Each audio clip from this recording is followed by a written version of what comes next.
Scuderia Ferrari heads to Melbourne for the third round of the 2024 Formula One Championship, the Australian Grand Prix, with the goal of uncovering the actual potential of the SF-24 car, which the Maranello engineers believe is higher than what was shown in Bahrain and at the Jeddah circuit so far.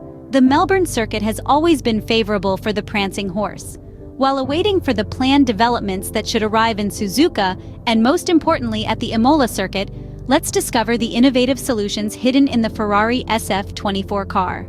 In the history of the furthest race from Italy, Australia, Ferrari is the team that has scored the most points. Despite the different tracks and configurations of Melbourne's Albert Park, we've always seen a competitive red car.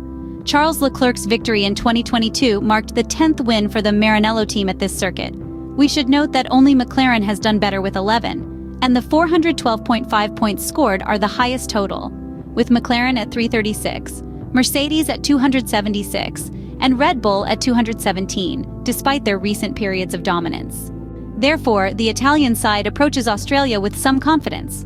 The third race of the 2024 Formula One season after Bahrain and Jeddah provides a new challenge on a track completely different from the previous two, which could better suit the technical characteristics of the SF-24 single-seater.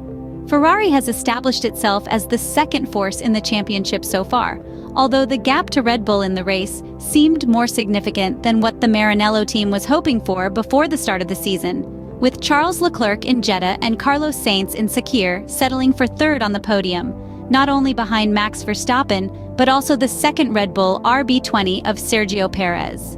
On the other hand, the good news for Ferrari is that other competitors seem decidedly further behind. In Melbourne, a track with medium load requirements, the Maranello engineers could find conditions that better suit the SF-24, meaning the rear wing, adjusted in Jeddah as a necessity in order to match the setup also used in Bahrain, should be more suitable, and the red car shouldn't suffer a penalty in terms of top speed as it did in Saudi Arabia. The Albert Park track combines some characteristics of a permanent circuit, requiring high fuel consumption due to stop-and-go sections alternating with medium-fast corners. It is important to have a good compromise between aerodynamic load and efficiency.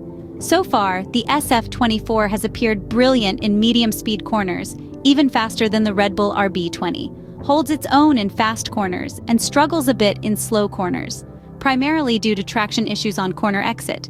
It should be noted that the red car has undergone a transformation compared to the SF-23, thanks to the profound interventions by Enrico Cardile's team, who revolutionized the chassis, which is now longer and narrower, and the transmission, which is shorter, resulting in a new power unit position in order to favor certain behaviors of the car due to a different aerodynamic center of pressure. The layout of the new Ferrari car is certainly better than that of the SF-23, but the single-seater still needs tuning once the critical points are identified. If last year tire wear was the most serious issue, this year a certain difficulty in generating tire temperature has emerged. At the Jeddah circuit, engineers tried to load the rear wing, sacrificing aerodynamic efficiency, while the data collected by the Pirelli technicians highlighted that it was more important to work on the suspensions to find the necessary mechanical grip. In Saudi Arabia, Charles Leclerc couldn't assure tire warm-up with just 2 laps in Q2, indicating it wasn't a matter that could be fixed by different downforce levels. The new, shorter transmission was designed to meet different needs at the rear. Let's therefore carefully analyze the reasons behind Ferrari's choices, while still maintaining the pull rod suspension layout, whereas most teams have gradually switched to push rod, except for Haas, which remains loyal to the design of the Prancing Horse. The first intriguing aspect is the pull rod. On the SF-23, it was very long and forward-leaning because the internal mechanisms were located on the floor at the front of the gearbox. Now the arm is shorter because the systems have been moved further back and above all higher, freeing up the lower area for Venturi channels. Despite sticking with the pull rod, Ferrari's engineers managed to give an aerodynamic advantage to the department led by Diego Tondi, the head of vehicle concept, without shifting all the weight of the mechanisms upwards as with the push rod. Therefore, Ferrari had the courage to introduce a hybrid version, much less conventional in concept and certainly innovative. The gearbox has been miniaturized because the upper arm is now pivot-mounted very high on a raised saddle. In the rear, the Scuderia no longer has double wishbones, but the SF-24 adopts a multi-link solution both above and below, giving track technicians more adjustment options. It's not surprising, then, that in Maranello they haven't yet found the ideal setup. And it's not excluded that in Australia we might see a cover on an arm that didn't appear in Jeddah.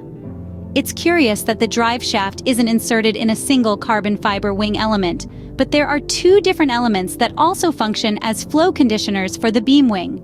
Even the hub carrier has been completely redesigned to accommodate the new suspension mounts. You can see the Brembo caliper mounts and the Lightning studied in an attempt to save weight.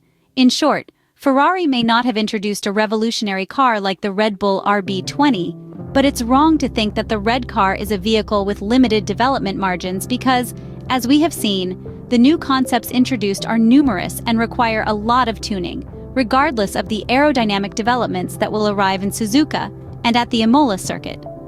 The SF-24 is a car that must live through 2 seasons. In Maranello, they are confident they have laid good foundations to challenge Max Verstappen's supremacy over the course of the 2024 Formula One Championship, but it will take some time.